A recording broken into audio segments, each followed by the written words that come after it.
Truth is a little different than Jim Edgar and Bruce Saylor, huh? Montana Standard. Don't ever forget where you came from. And don't take other people too serious or yourself, right? It's a good lesson. It's a good lesson. Yeah, yeah. You know, if you had told me before the game that I wouldn't get much out of Fabian or Nate or Amani on the same night, I probably wouldn't liked our chances. Although I would have thought we'd still be in the game because that means that we've got Galen and Corey on the floor. But we win with defense. On nights the ball goes in, you know, we look really good, probably better than you think we are. But, you know, the thing that we hang our hat on, and good teams have something they can hang their hat on. That's the way we defend and the way we rebound. Hats off to Fran's team. They played better tonight than they did at their place. They really rebounded tonight. They started 6'10", 6'11", 6'8". Great move by him because of the way we've been dominating people on the boards. Their size was a factor rebounding. But, you know, Galen's a great defender. You know, I saw some kind of award that people give out, or the National Defensive Player of the Year. I don't know how that award can be have a lot of legitimacy to it without Galen on it. And I could say the same thing with Corey. Those two guys are elite defenders. I know I wouldn't trade them for any other defensive guards. But Dejan, you know, Dejan 14 and 12, I loved his efficiency.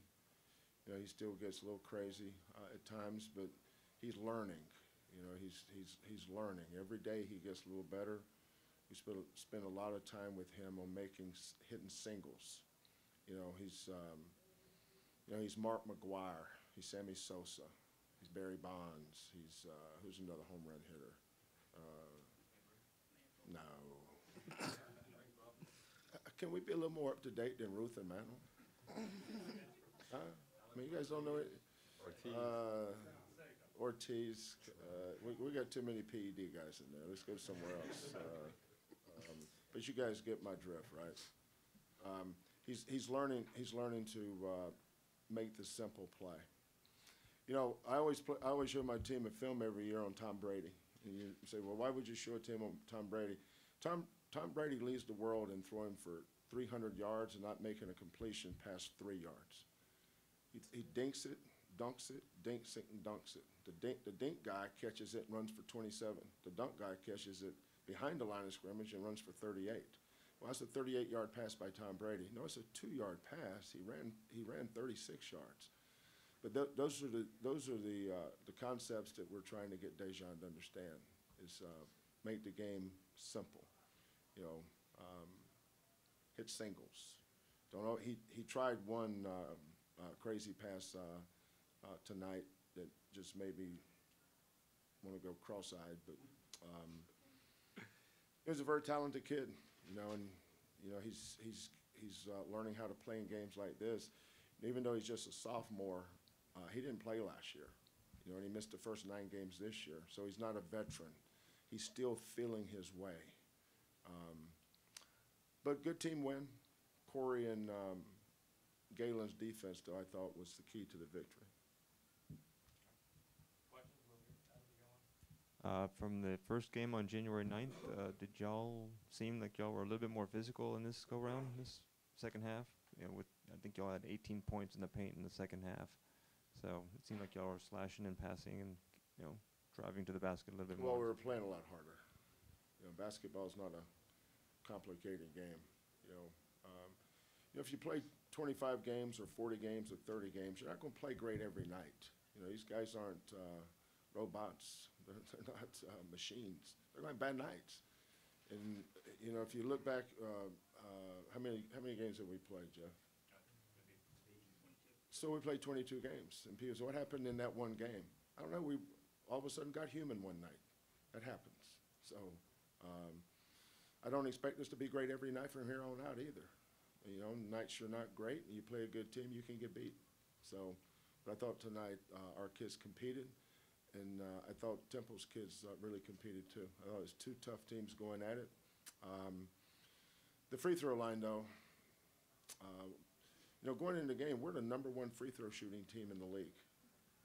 77%. Wouldn't believe it, would you?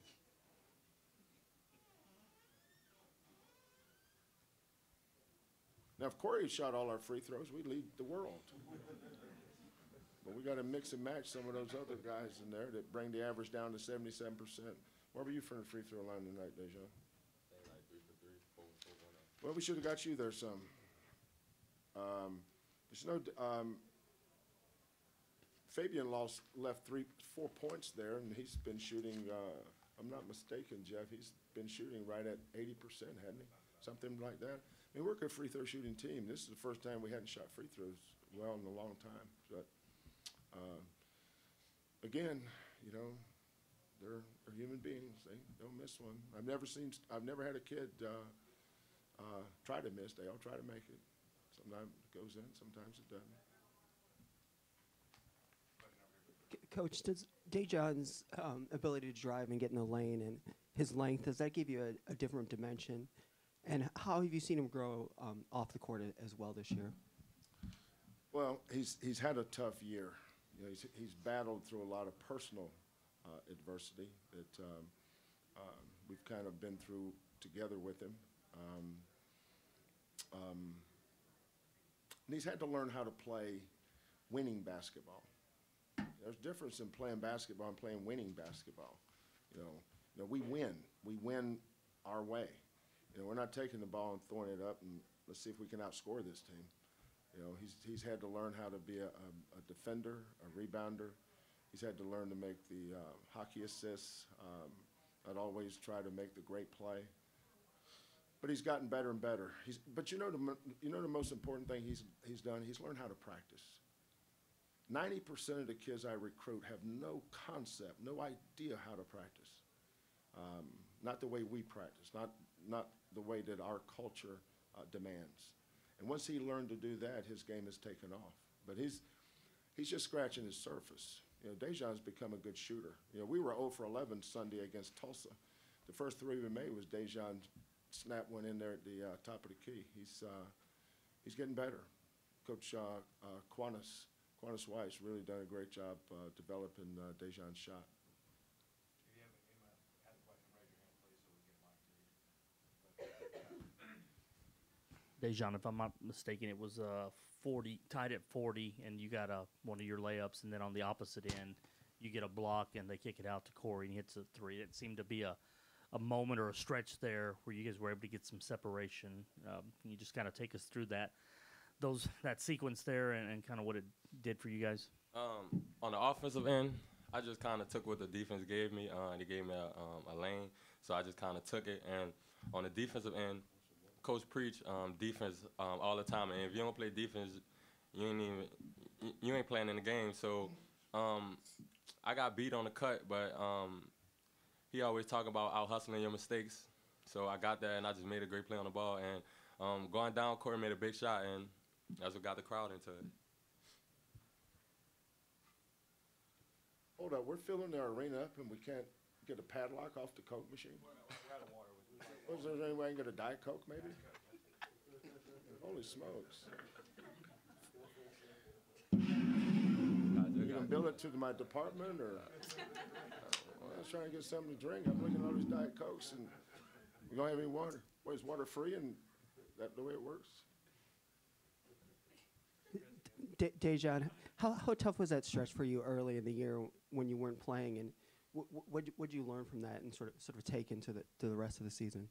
It was very tough because, you know, I set out the whole last year, and I was looking forward to the first couple of games, getting out there with my teammates and just overcoming all the things I've been through. So to not be able to start the season off with my team, that was very hard. But like I said before, my teammates always had my back, coaching staff, my parents, all my supporting staff, and that's what made me kept going and just get ready to when I got on the floor. So major shout out to them.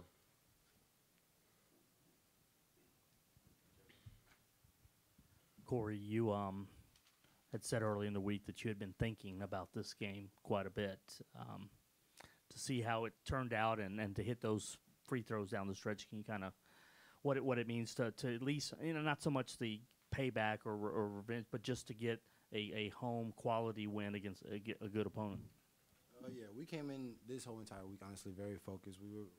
We had a big chip on our shoulder, just knowing that it was our only loss. I mean, we automatically had a focus that Coach Sampson didn't really have to coach or get ready for. Like, we were just already tuned in on scout, practice, pregame, whatever it was. We were just ready to go, and I think that led to us playing as well as we did.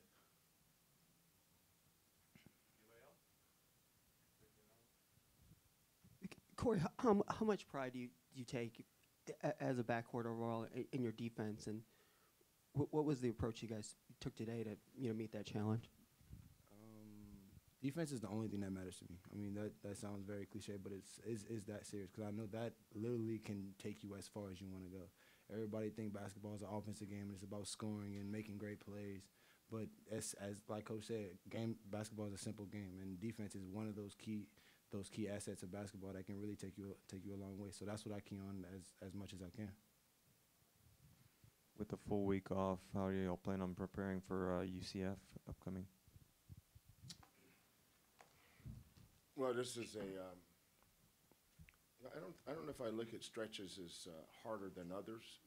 'Cause, we just came off a tough stretch where we played, we had to go to Dallas and play SMU.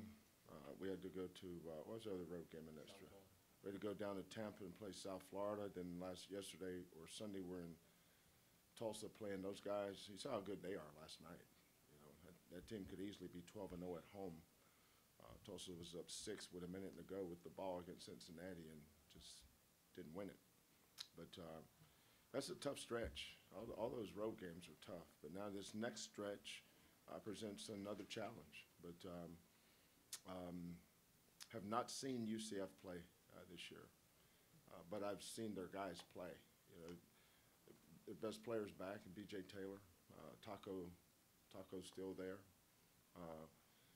Aubrey Dawkins, Johnny's son, I know he's having a great year. So we approach them like we approach any other game.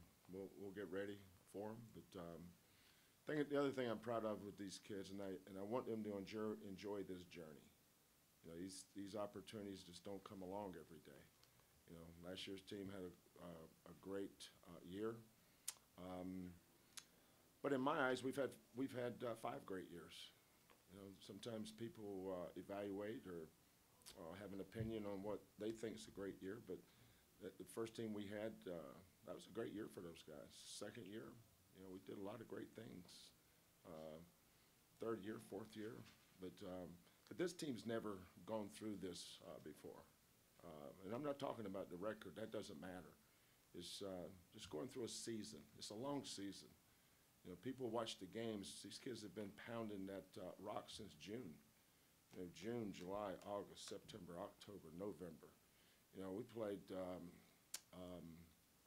19 games, not 19. How many games did we play over at TCU? Yeah, 19, not TCU, Texas Southern.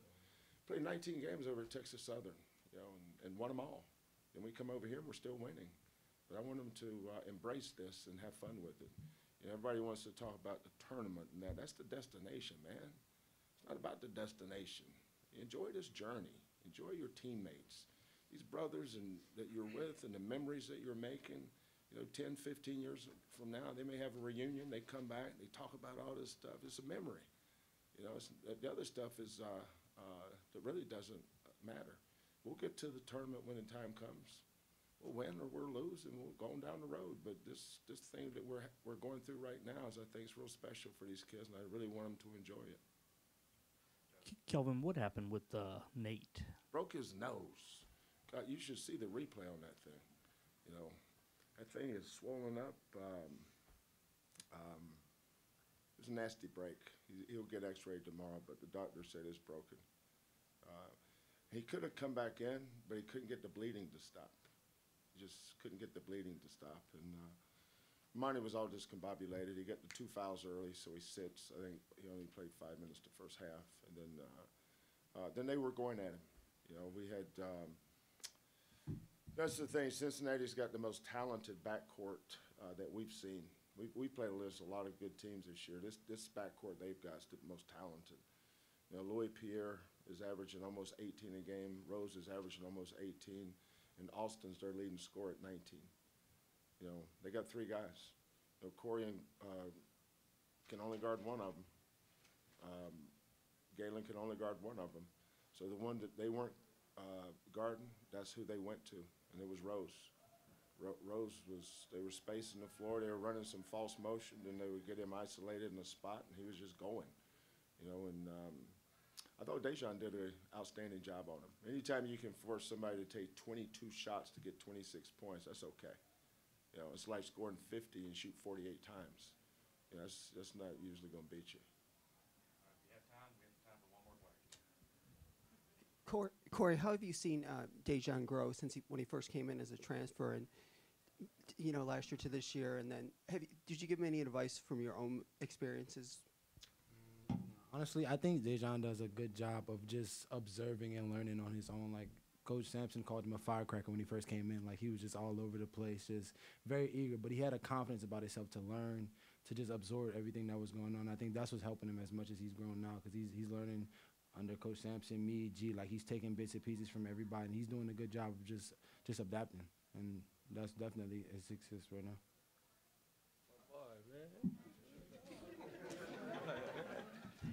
Please.